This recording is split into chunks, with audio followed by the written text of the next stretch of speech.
Hi friends, welcome to today's class. This is a mathematics class for 6th standard students. This is fourth part of our first unit, angles. In the last class, we had learned how to draw an angle. So let's draw that angle once again. First, we had drawn a model picture. And here we can see this angle as 40 degree. And let's draw this angle. For that, first let's draw a line using scale. Then name the line as AB. Okay. Then you have to place your protractor at the point A. Then measure the angle from the right side. So measure from right side and mark a point at 40 degree. Then draw a line from A to this point and mark this line as AC. Now you got an angle. Then mark this angle as 40 degree. So how can we name this angle? Can we name it as angle ABC? Or can we name it as angle BAC? Or can we name it as angle CAB? Is this angle have three names? Let's check. For that, I will give you an example. So here you can see three trees. The trees are named as C, A, B. And you can see two ropes from A to C and A to B. Suppose there are three monkeys and each monkey climb up on each tree. Suppose these monkeys have to move to other trees using these ropes. But one condition is do not come back. The monkey on the tree C can move to tree A using the rope and then it can move to tree B.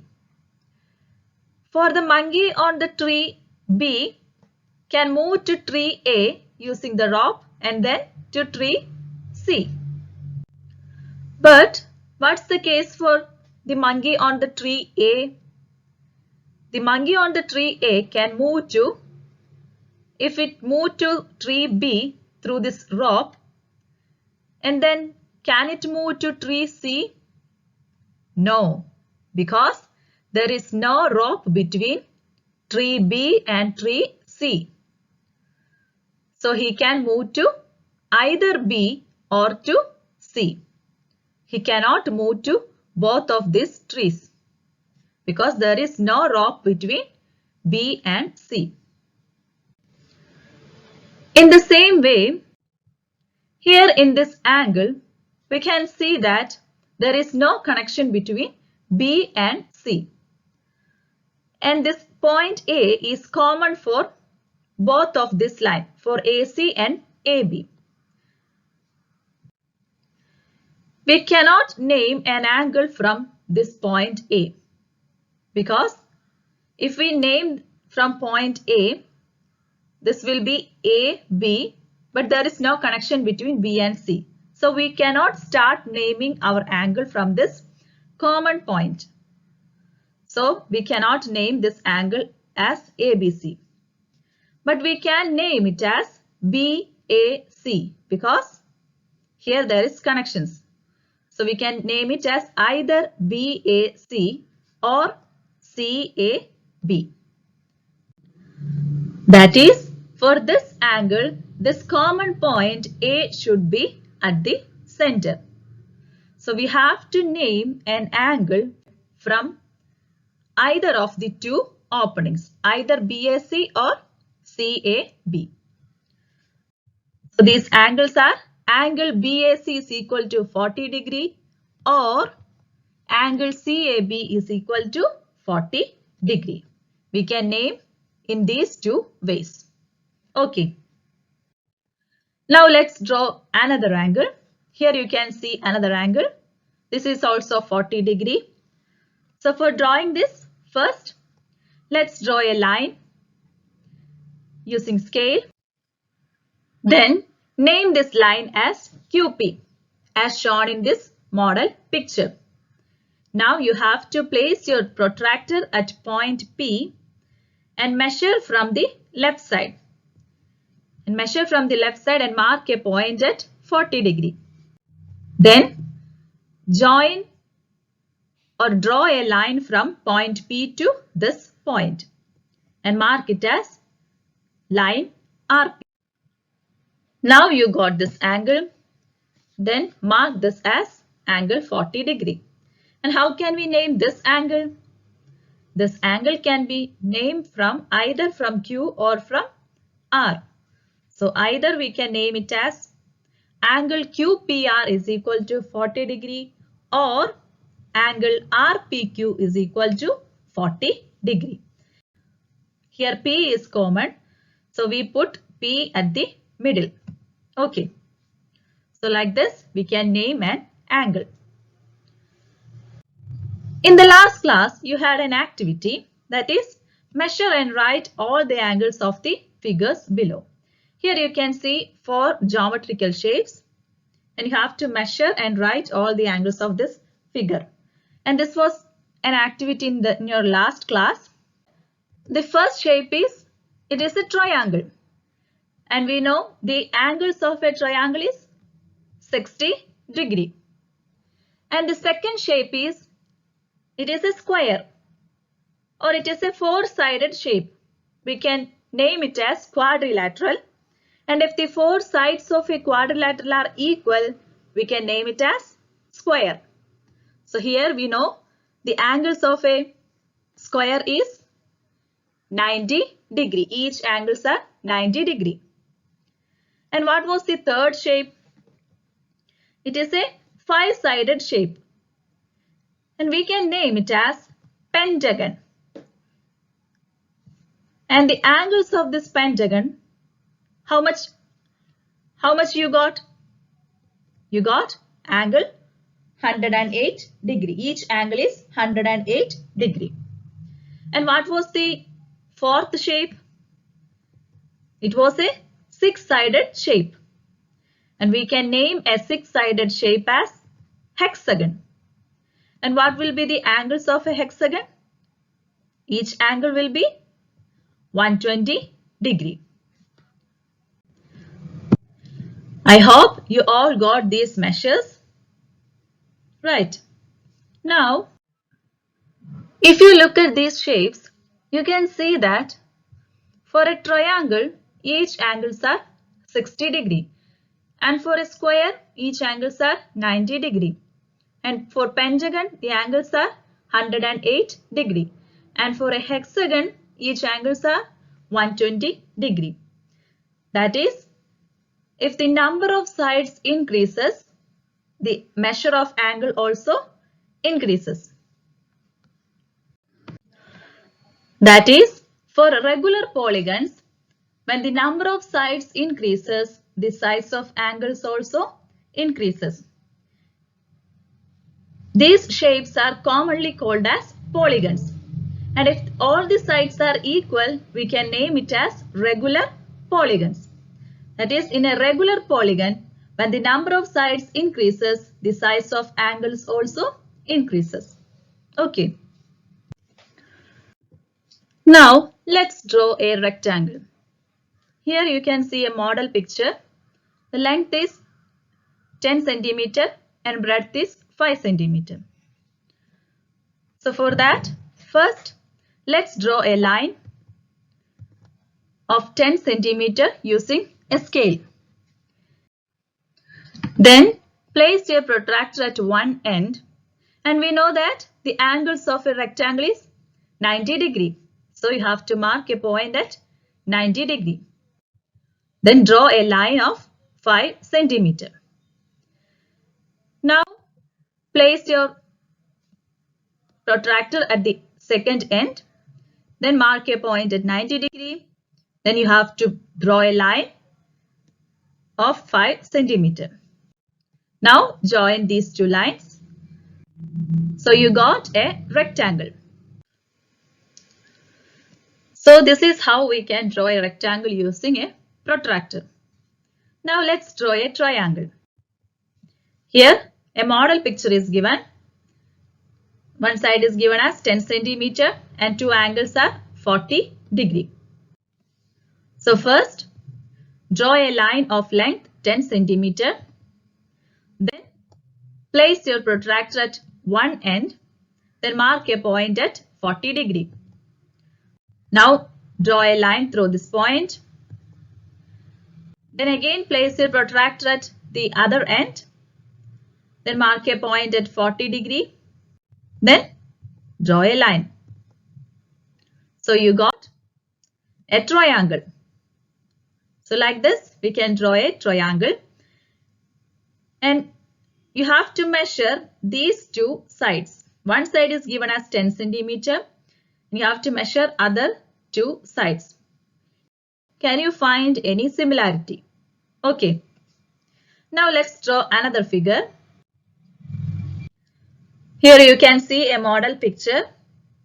That is, the center line is 10 centimeter and these four angles are given as 45 degree. How can we draw this?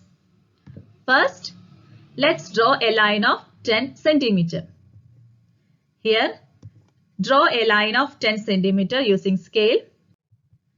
Then place your protractor at one end, then mark a point at 45 degree.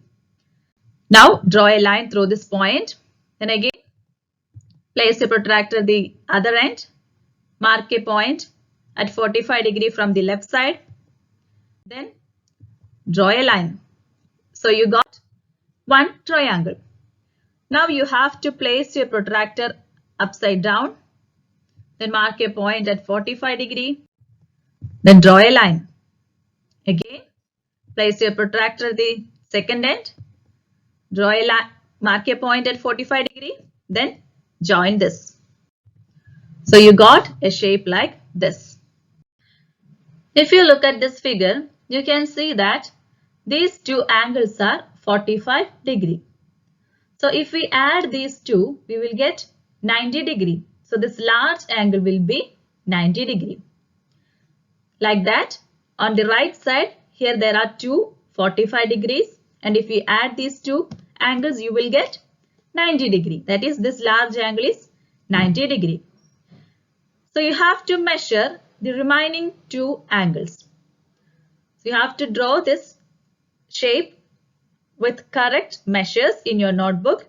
Then measure these two angles and check how much angle or what is the measure you obtained.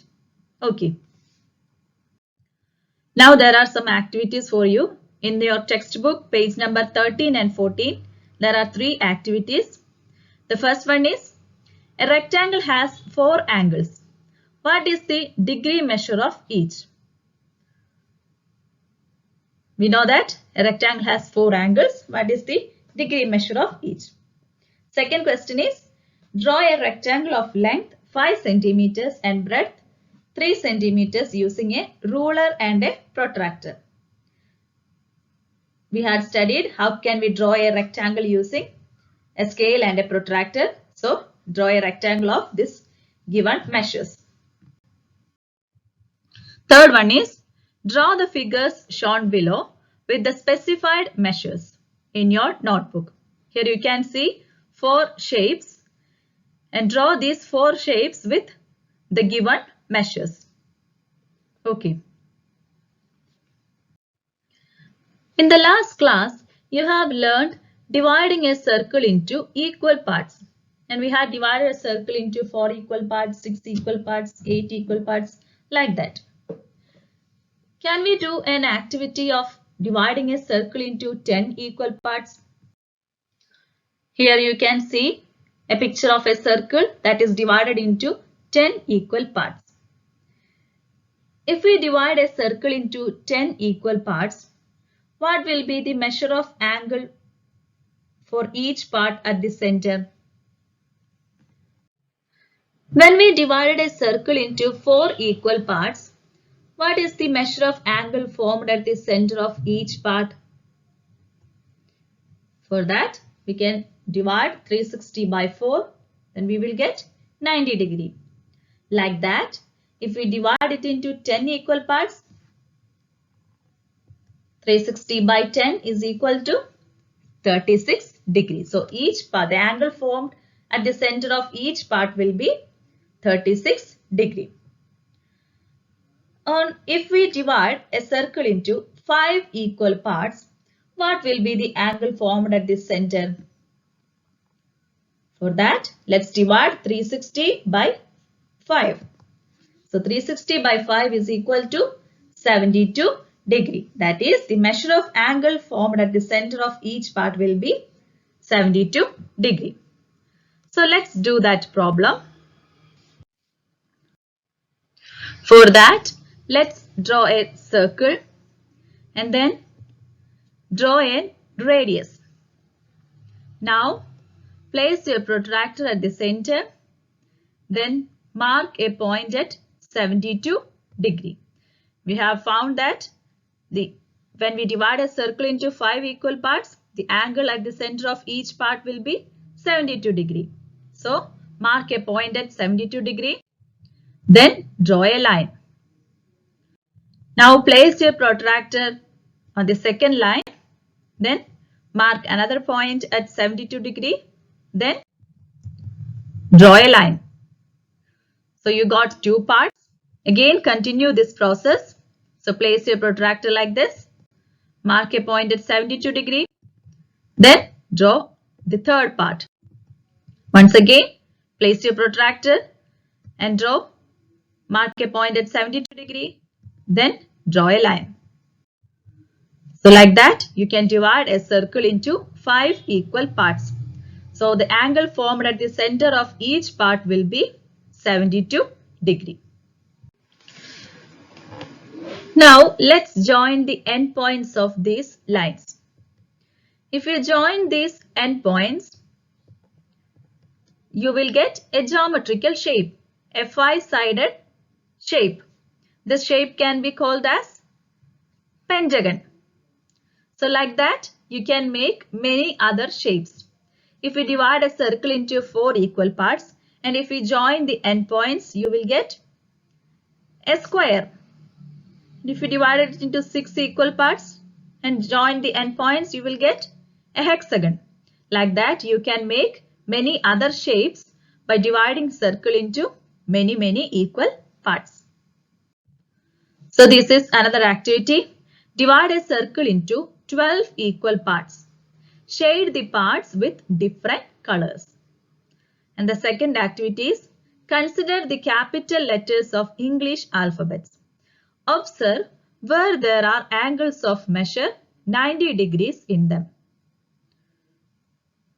So you have to check each of the 26 English alphabets and find where there are angles of measure 90 degrees. So this is another activity for you. You have one more activity. Circle is divided into equal parts. The number of parts and the measure of angle obtained at the center in some cases are given in the following table. Complete the table. Here you can see a table and the first column, the number of equal parts, and the second column is the measure of one angle at the center. So you have to complete this table. So this is all for today. So in today's class, we had learned how to name an angle and how to draw geometrical shapes using a ruler and a protractor. And we found the measure of angle at the center of each part when we divide a circle into equal parts. Okay, so this is all for today. So I hope you enjoyed today's class, and if you like my class, please like, share and subscribe my channel and press the bell icon to get the notification of my upcoming videos. So thank you all.